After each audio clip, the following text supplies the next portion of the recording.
Silakan duduk saudara. Ini kita masuk bulan November. Cepat sekali, sebentar lagi udah Natal ya. Tentunya kita semua bersiap-siap memasuki melewati akhir tahun ini dengan sikap hati yang terbaik, dan juga setiap kesempatan yang Tuhan berikan kepada kita, kita menangkapnya. Jangan sampai kita kecewa di kemudian hari dan berkata, waduh, seandainya, nggak ada seandainya, nggak ada dua kali, nggak ada ulangan lagi. Ya, kalau di sekolah ada hair, tapi dalam kehidupan kemungkinan tidak ada lagi. Ya, kenapa saya bilang kemungkinan? Karena ada yang diberi kesempatan lagi, tetapi ada yang tidak mendapatkan kesempatan. Seperti Ananias dan Safira, mereka nggak dapat kesempatan kedua, saudara. Ya, Ananias dan Safira, dia bohong dan langsung drop dead, mati di tempat. Tetapi seperti Simpson, ya, masih ada kesempatan lagi, dikasih kesempatan lagi, dan akhirnya saat dia mempermainkan urapan itu, panggilan itu, maka tidak ada lagi kesempatan yang diberikan. Pagi hari ini, sebagaimana minggu-minggu yang sebelumnya, saya sudah mengajarkan kepada saudara bagaimana kita menulis buku kehidupan dari kehidupan kita, sebab hidup kita ini sedang ditulis. Jadi apa yang kita lakukan ditulis oleh malaikat. Ada malaikat pencatat. Lalu apa yang kita katakan ditulis. Itu sebabnya kita mesti super hati-hati. Saya membaca banyak hamba-hamba Tuhan. Mungkin saudara nggak percaya nih. Di sini kayaknya nggak ada ya. Di kota kita nggak ada. Tetapi di beberapa tempat itu terjadi. Dan yang saya pelajari secara khusus di Amerika, terjadi hamba-hamba Tuhan itu bunuh diri, saudara. Ya, pendeta-pendeta. Ini bukan pendeta kecil-kecilan.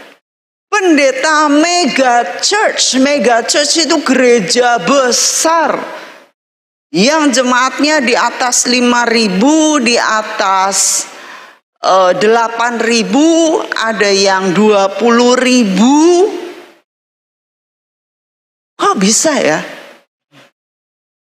Ya, tantangannya besar, saudara.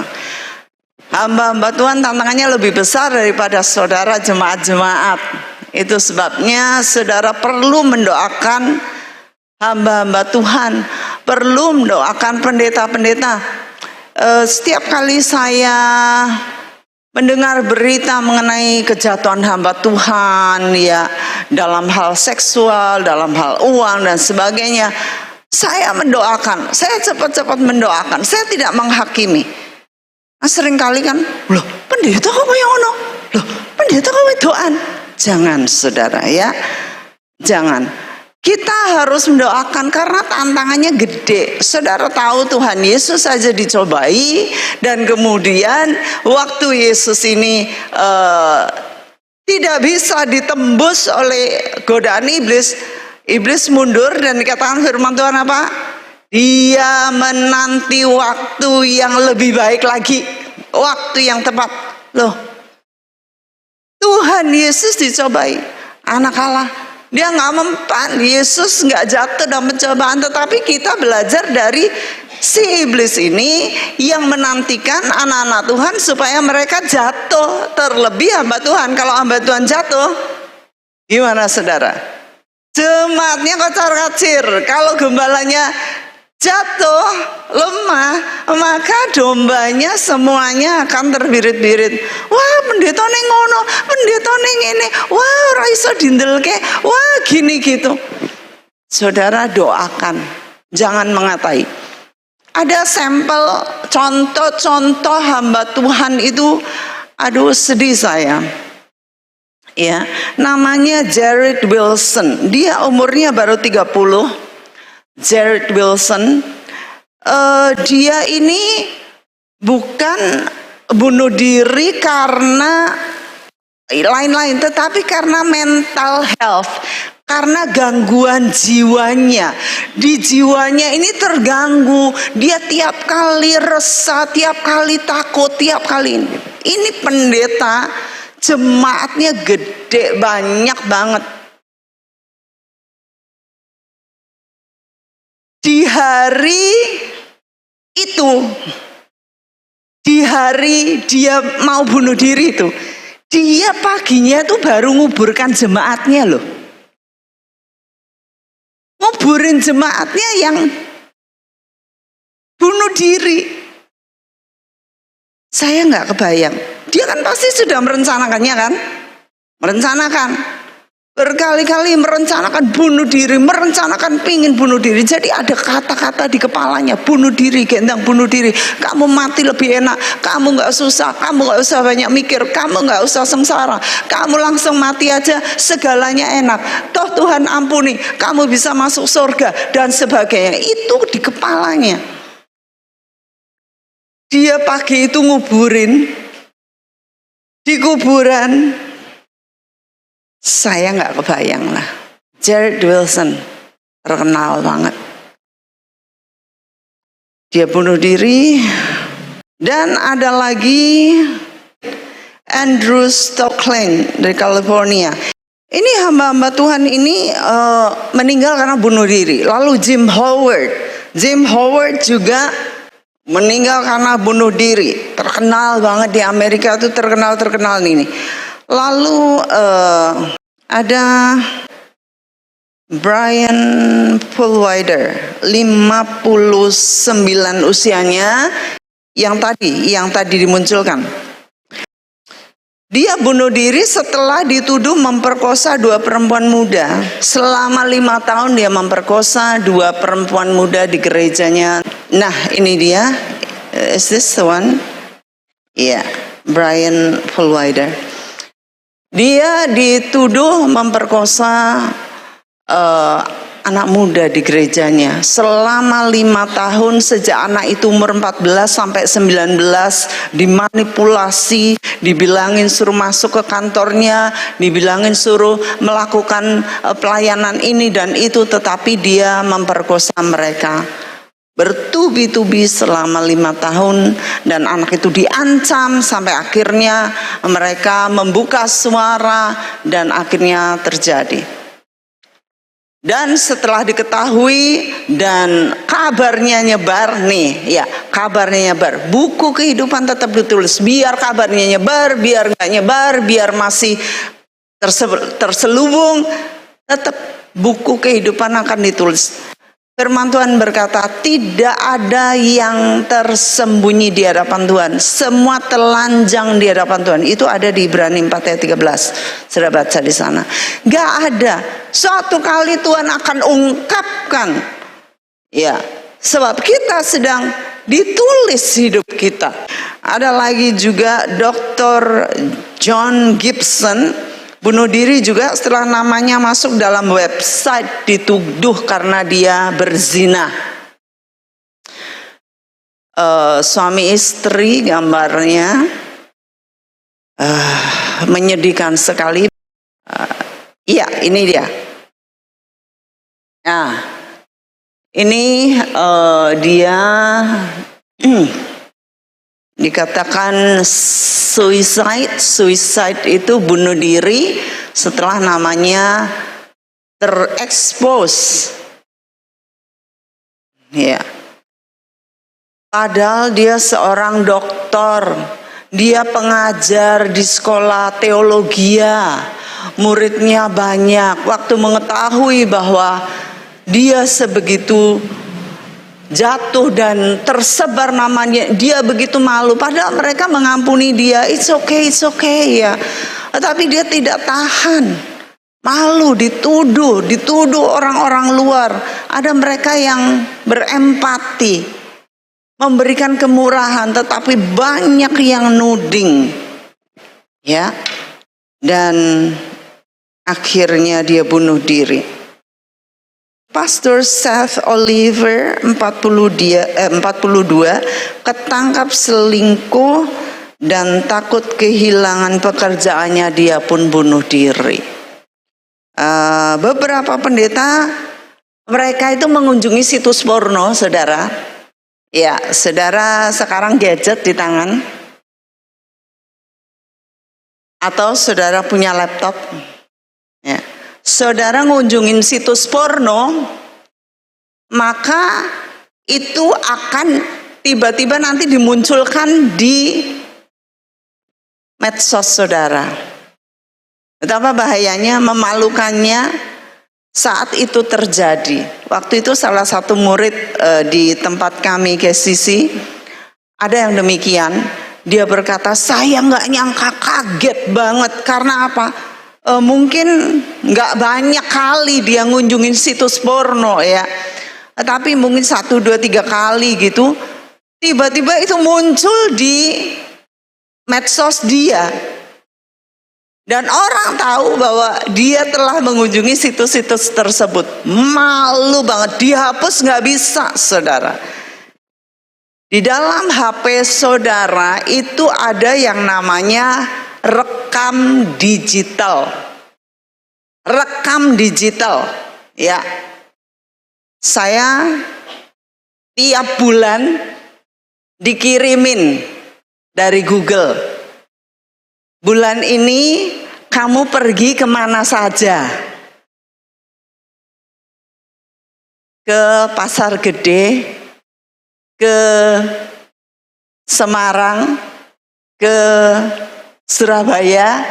Di Surabaya itu dikasih gambarnya, kamu telah mengunjungi Myungga Restoran, mall Paragon atau Pakuwon. Lalu kamu mengunjungi rumah ini, nomor ini, rumahnya murid. Kamu telah sekian jam di sini, sekian jam di sini, sekian jam di sini, dan berapa kilometer kamu pakai mobil, gambar ada, gambar mobil, berapa kilometer, terus berapa kilometer kamu jalan, lalu berapa jam kamu ada di sini. Semuanya ada, saudara, rekam digital. Lalu nanti diingatkan lagi, 4 tahun yang lalu perjalanan kamu di Bangka Belitung, ini kamu pergi ke sini, kamu pergi ke sini, kamu pergi ke sini, semuanya ada. Wah, saya pikir nggak bisa sembunyi kita. Saudara yang pakai medsos, pakai HP, punya email, ya. Untuk akses kemana-mana saudara harus punya email. Untuk saudara punya email, saudara tersambung dengan satelit. Ya. Sambungan satelit ini memonitor kemana saudara pergi. Itu sebabnya kita nggak bisa endo. Kita nggak bisa lari. Tapi saudara, nggak usah begitu. Kalau kita anak Tuhan, mata Tuhan ada di saudara hafal, mata Tuhan ada di mana-mana, bukan mata KB. Enggak, Tuhan itu melihat kita, monitor. Ini kalau kita yang lihat, ini satelit monitor kita. Itu sebabnya ini hamba Tuhan malu banget dan dia akhirnya bunuh diri. Lalu ada yang namanya Hilken, kalau nggak salah Hilken Christopher, dia istri pendeta mega church lagi. Ini istrinya bunuh diri. Anaknya 5, yang paling besar 6 tahun. Yang tadi ya ini juga ya, ini begitu cantiknya, cantik banget. Ini masih rada muda ya, Hilton Christopher. Lalu ada gambar lagi yang bawa anak 4. Ini dia. Cantiknya bukan main. Ini masih 4, anaknya itu lagi hamil dia. Nah, lalu setelah anaknya rada gede-gede, coba yang 2 bawa 2 anak. Nah, ini dia. Ini bunuh diri. Beban ibu-ibu gembala sangat berat. Dulu saya bilang gini, saya nggak bakal mau jadi istri pendeta. Lihat mami, bebannya berat. Nggak mau saya. Nggak mau jadi istri pendeta, tapi kan jadi pendeta, saudara. Ini bunuh diri. Aduh, menyedihkan sekali. Lalu ada pendeta lagi namanya Ed Montgomery, yang tadi suami istri pakai jas hitam-hitam. Nah, istrinya itu meninggal, bukan bunuh diri ya, istrinya meninggal, yes that's right.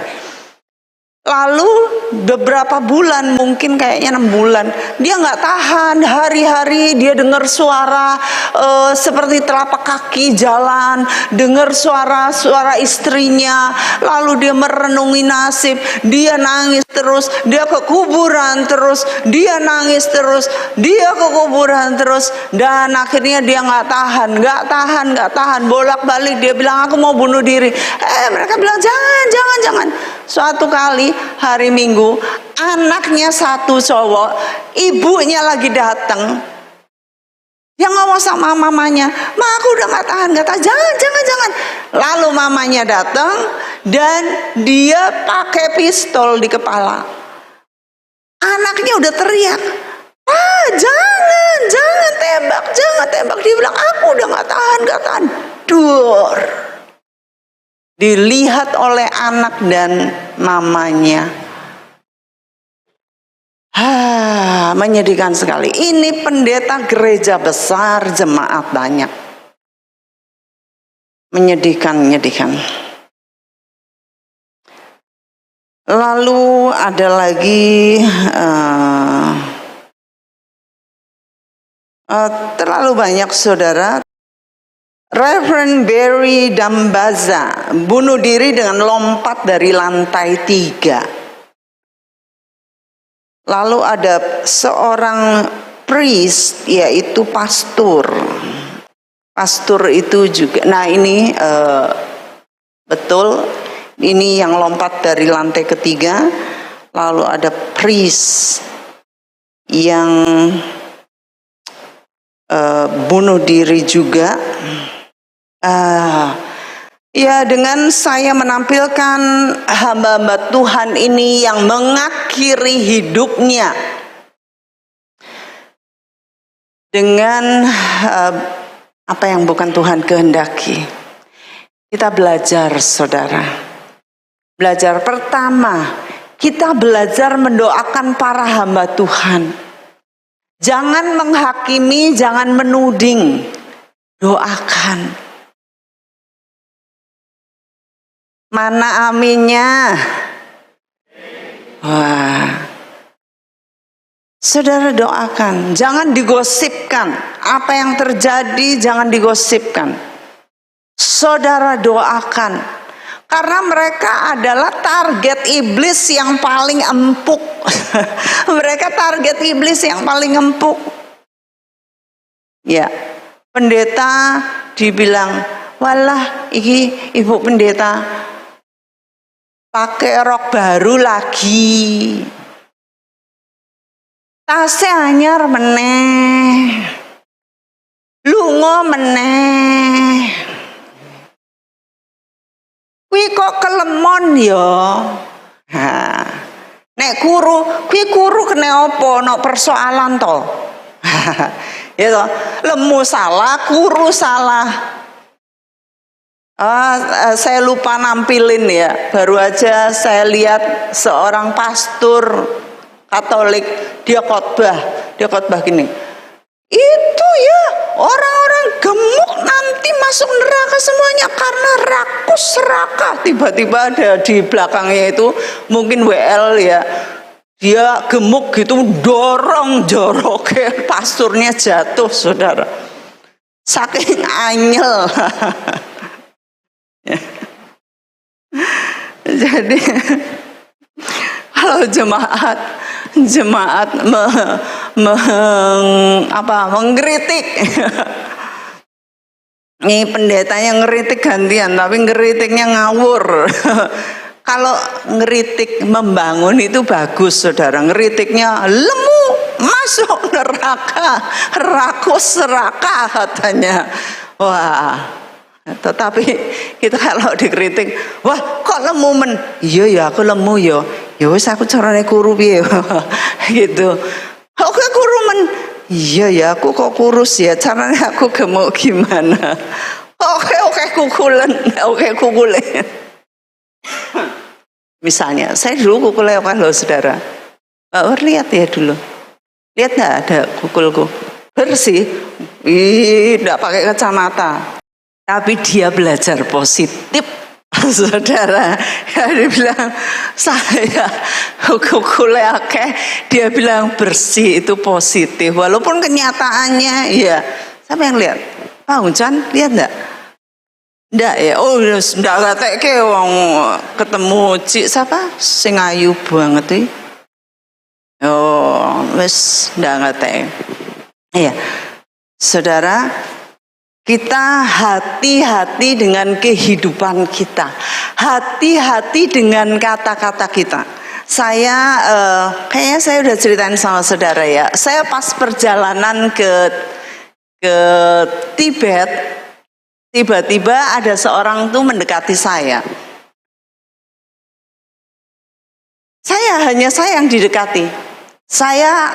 Saya juga heran, bingung kok saya yang didekatin. Saya makan sama selfie nggak didekati.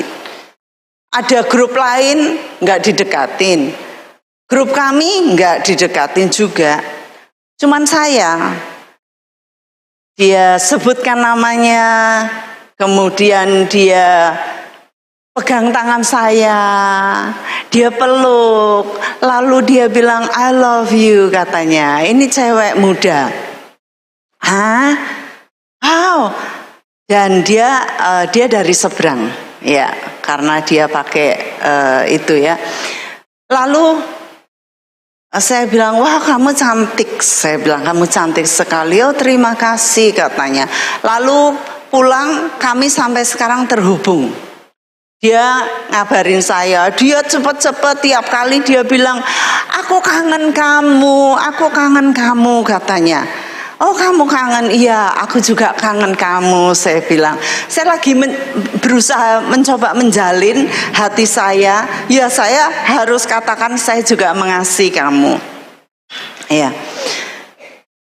Kemudian dia mulai ceritakan dirinya, saya gini. Wah, dari tulisannya pinter banget anak ini. Kamu ngapain? Kamu kerja apa? Dia tanya saya. Kerjaan saya. Saya bilang kerjaan saya penulis dan saya juga pemberita kebenaran. Saya bilang. Oh, jadi kalau pemberita kebenaran, kamu promosi Kristen ya? Saya minta Roh Kudus jawabnya apa ya? Dikejar tiap hari. Kamu kok menghindar dari saya? Kamu menghindar pertanyaan ini? Saya bilang saya tidak menghindar. Saya tidak promosi kekristenan. Tetapi kehidupan Kristen saya memancarkan terang. Jadi saya nggak harus promosi kekristenan, tetapi hidup saya bersinar. Nah, dia dapat jawabannya. Lalu dia mulai ngomong lagi, nanti dia mulai nyerang kekristenan, ya. Dan beberapa kali demikian. Oke. Tapi terakhir saya tanya sama Tuhan, caranya saya saya bisa menangin orang ini gimana? Tentunya nggak kebetulan kan. Tuhan kirim orang ini, dia pikir saya seumur dia. Waktu dia bilang umurnya dia masih belum sampai 30, saya bilang kamu itu kayak anakku. Saya udah seumur mamimu. Oh, katanya. Boleh saya panggil kamu Mam? Boleh, saya seneng, saya gitu kan. Akhirnya dia panggil saya Mam. Tapi masih juga kadang-kadang nyerang Christianity ya. Terus saya bilang, saya doain kamu. Doa kamu doa apa? Dan sebagainya.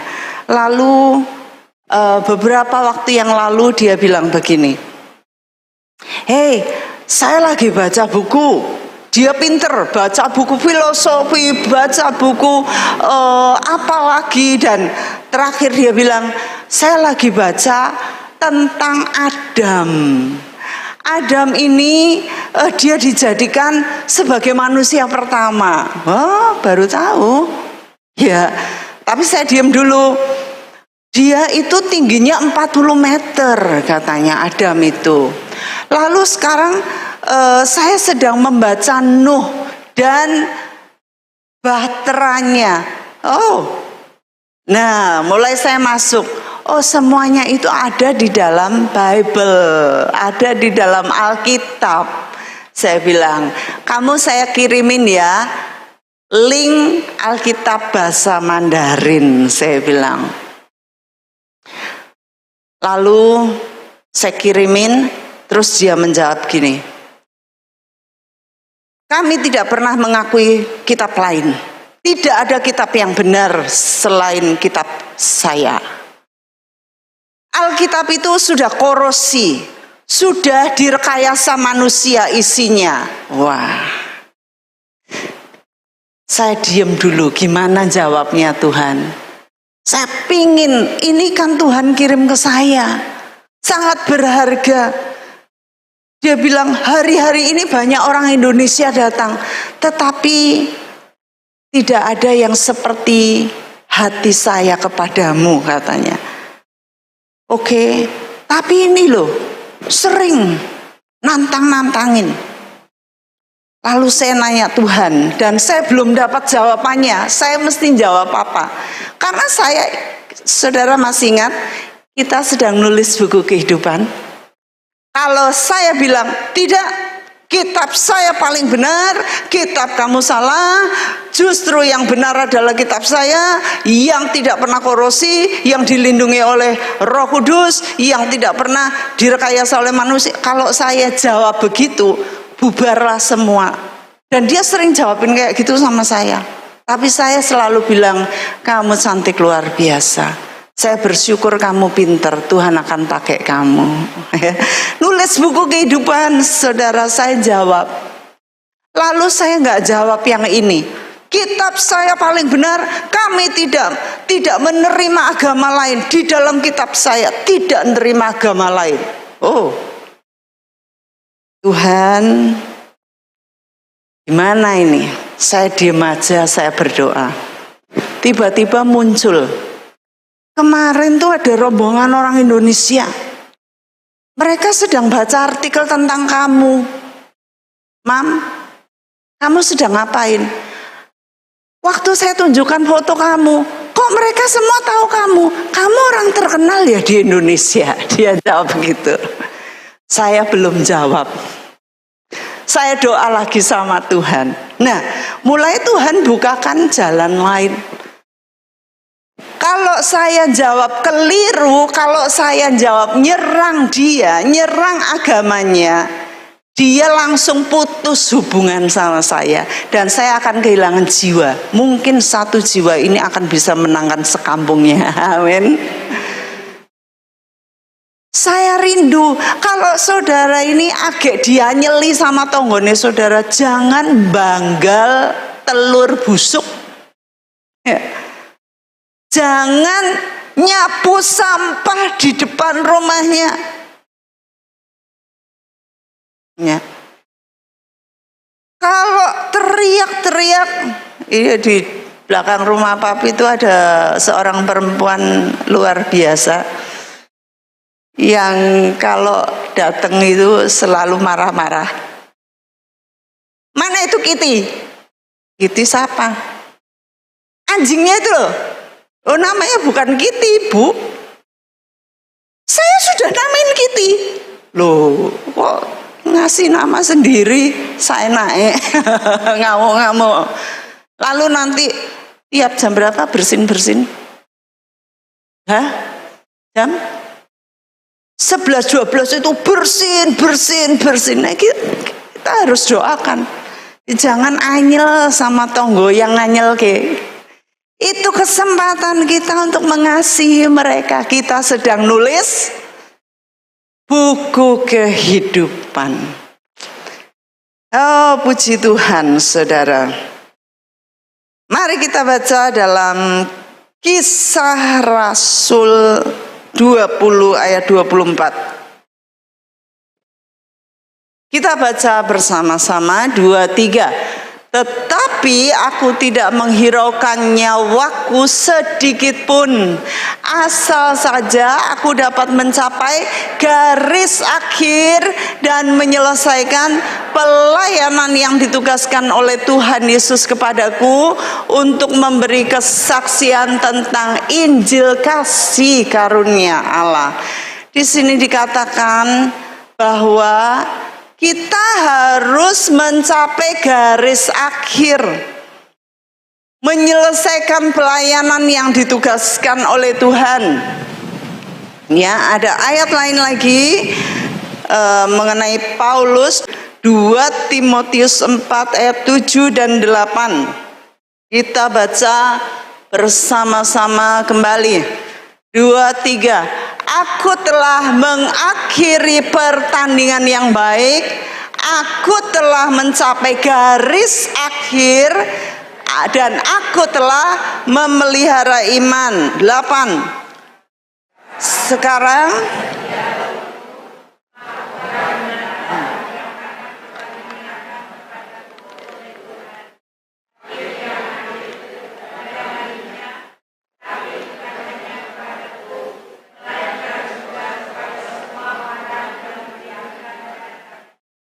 iya, kembali ke ayat 7, kita teliti baik-baik.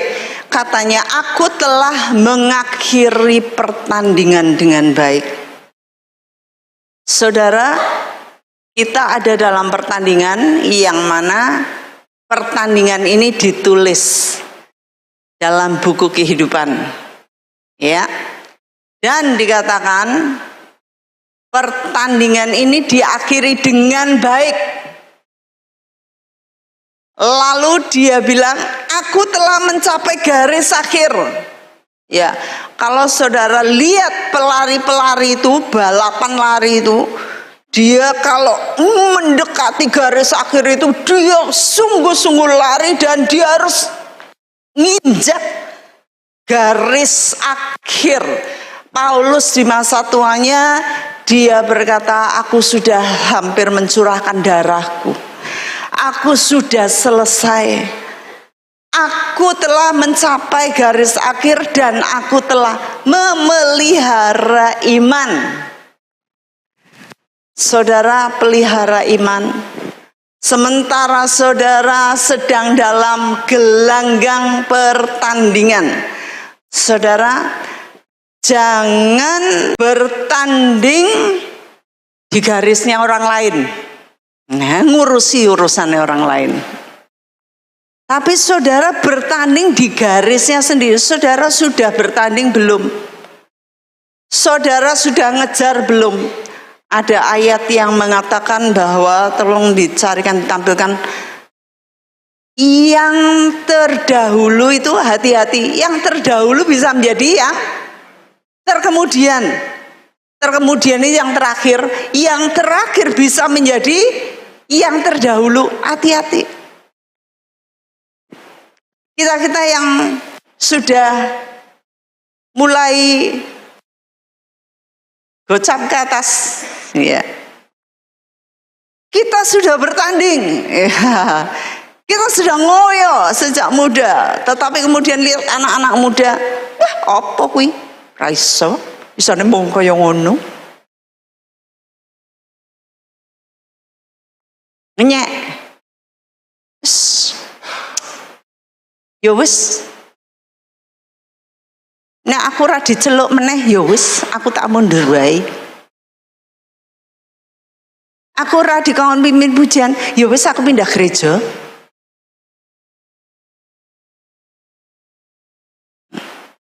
Aku ora dienggo meneh. Hati-hati, jangan sampai saudara yang sudah terdahulu ini jadi carry dewe. Karena apa? Pahit hati. Karena sakit hati, sia-sia saudara punya pelayanan. Ya, saya itu hati-hati kalau ada anak-anak muda yang muncul. Oh, saya seneng karena apa? Mereka lah generasi penerus saya. Saya nggak mateni mereka, nggak mitesi mereka. Saya senang tampil. Ayo, kamu yang lebih muda. Ya. Saya nek iso saudara, saya ini nggak tampil. Sejujurnya saya mau ngomong ini saudara, supaya saudara ngerti. Saya tuh nggak seneng berdiri di mimbar.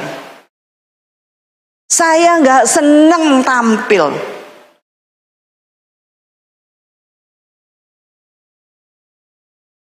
Ini karena Tuhan minta saya.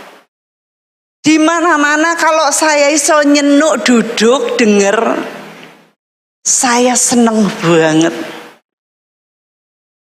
Baru aja saya dapat undangan gereja yang akan berulang tahun. Saya bilang gini, saya diundang ya. Hotelnya mau dicepake ya.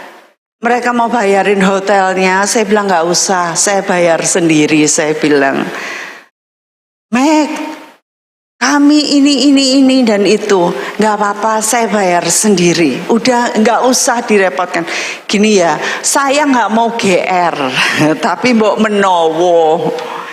Saya tolong jangan dipanggil untuk maju, untuk doa kayak untuk apa aja. Saya mbok menowo, saya kegeeran diundang untuk ini. Saya kalau bisa itu duduk, nyenuk. Saya nggak seneng tampil. Saya tampil ini, saya ini keharusan memberitakan Injil. Kalau bukan Tuhan yang suruh saya, nggak akan saudara. Ya. Di mana-mana saya nggak pengen, tapi saya tidak bisa menyangkali Tuhan sudah persiapkan saya, Tuhan sudah sekolahkan saya, biayai saya, beri saya karunia, beri saya iman. Saya harus berdiri.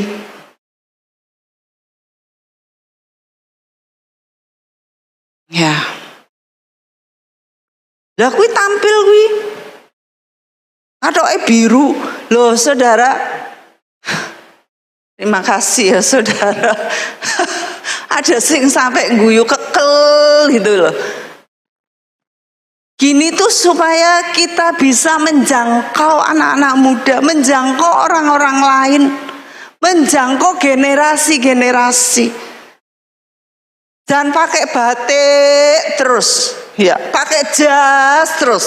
Pakai sepatu jinjit terus, rambutnya dikuncir terus ini ekrae ngene kabeh, gen tutup kabeh, ngene panas banget. Ya.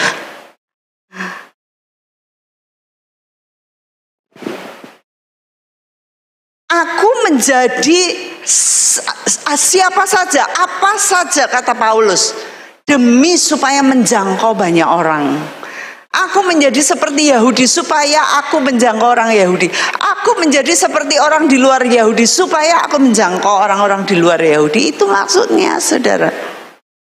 Saya pengen nih, mereka tadi keren-keren. Saya pengen perombakan. Ya.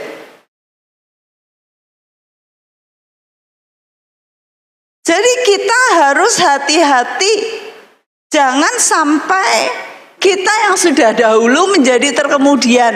Karena apa? Kita iri. Karena apa? Kita ini self pity. Self pity itu apa, saudara? Mengasihani diri sendiri. Yus, aku ora kanggo meneh. Ya wis, aku ora kon masak. Ya wis, aku ora yang pojok-pojok wae. Ya wis, anu kuwi buur terus kok. Gen buur wae.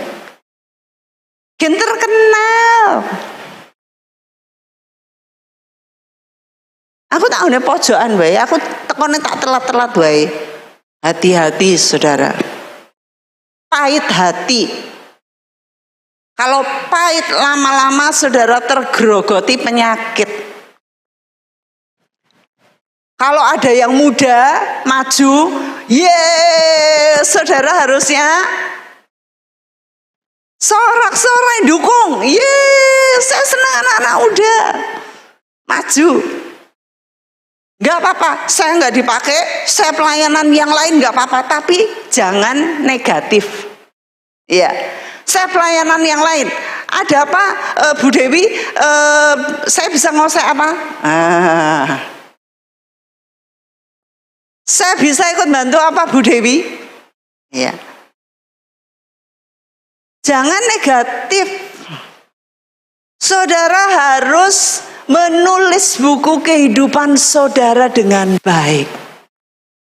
Saudara harus menjawab dengan baik. Saudara mengeluarkan setiap kata ini dengan hati-hati, dengan bijak.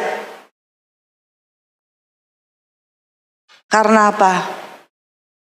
Kita sedang menulis buku kehidupan.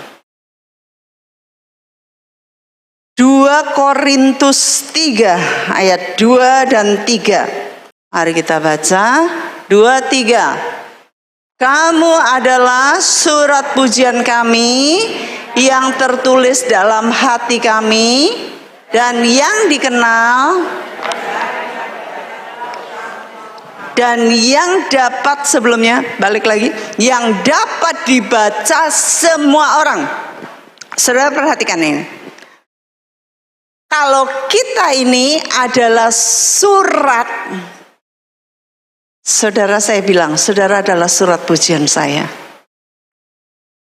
Tertulis dalam hati saya. Saudara dikenal dan dibaca oleh semua orang. Saudara, hidup kita dibaca oleh semua orang. Artinya hidup kita merupakan surat yang terbuka. Suratan yang terbuka, orang bisa lihat hidup kita, orang bisa membaca hidup kita. Kalau Google bisa baca hidup kita, kemana kita pergi, kemana kita melangkah, kemana kita ngafe, kemana kita nongkrong, berapa jam di sana, semuanya terekam. Karena apa? Kita bawa HP. Kecuali kalau HP saudara di rumah, saudara nggak bisa dihubungin. Ya, kita ini merupakan suratan yang terbuka, dibaca semua orang. Semua orang lihat kita. Nggak usah bilang Bu Mek ngomong toh mbek kowe toh. Kowe ngomong mbek Bu Mek toh. Ya. Kita ini terbuka, telanjang. Nanti kita baca dalam Ibrani. Ayat 3. 2-3. Karena telah ternyata bahwa kamu adalah surat Kristus yang ditulis oleh pelayanan kami, ditulis bukan dengan tinta, tetapi dengan roh dari Allah yang hidup, bukan pada loh-loh batu, melainkan pada loh-loh daging, yaitu di dalam hati manusia. Saudara adalah surat Kristus. Itu sebabnya nulisnya pakai pikiran Kristus, pakai cara Kristus, pakai perasaan Kristus. Jangan pakai emosi, jangan pakai nafsu. Coba dibukakan Ibrani 4 ayat 13. Iya, 2, 3. Dan tidak ada suatu makhluk pun yang tersembunyi di hadapannya, sebab segala sesuatu telanjang dan terbuka di depan mata Dia yang kepadanya kita harus memberikan pertanggungan jawab. Saudara, gak ada yang sembunyi, gak ada yang bisa sembunyi. Saudara bisa sembunyi dari pasangan saudara, saudara bisa ngapusi pasangan saudara, bisa ndelik-ndelik jajak ke cewek, pergi di hotel bonnya dibuang, atau yang istri bisa chattingan sama pacar lamanya, punya HP 3, 1 buat pribadi, 1 buat mantannya, 1 buat pekerjaannya, tetapi tidak ada yang tersembunyi di hadapan Tuhan. Semuanya telanjang. Dan saya kasih tahu, kalau kita ini melakukan dosa, maka kita ini di hadapan, di alam roh ini telanjang di hadapan iblis. Karena baju itu merupakan jubah kebenaran. Kalau udah nggak benar, berarti telanjang, saudara. Udah, kok gampang men ya? Oh, bahasa Indonesia telanjang. Udah itu dari kata dasar apa ya? U sama do. Do, re, mi. Iya, kita baca ayat yang terakhir, yaitu 1 Timotius 4 ayat 15. Ini penting bagi kita. 2, 3. Perhatikanlah semuanya itu, hiduplah di dalamnya supaya kemajuanmu nyata kepada semua orang. Kenapa hidup kita telanjang? Nggak ada yang bisa sembunyi. Hidup kita di hadapan Tuhan itu kelihatan semua. Dan dikatakan bahwa hidup kita ini adalah suratan yang terbuka. Itu sebabnya kemajuan kita nyata, kemunduran kita juga nyata, ya. Kalau nggak maju, nggak ada yang namanya stagnan, pasti mundur, ketinggalan soalnya, yang lain maju. Saya rindu di tempat ini saudara semuanya maju, men. Saya rindu saudara menjadi pelaku-pelaku firman, walaupun hal yang kecil, nggak ada yang liatin, tapi saudara sungguh-sungguh takut Tuhan, sungguh-sungguh cinta Tuhan. Karena apa? Saudara sedang menulis buku kehidupan. Saudara diperhatikan oleh para malaikat, para saksi-saksi awan, mereka-mereka yang sudah mendahului kita, ya, gembala-gembala kita. Mereka memperhatikan kita sebagai saksi-saksi awan. Dan jangan lupa, kita diperhatikan satu dengan yang lain.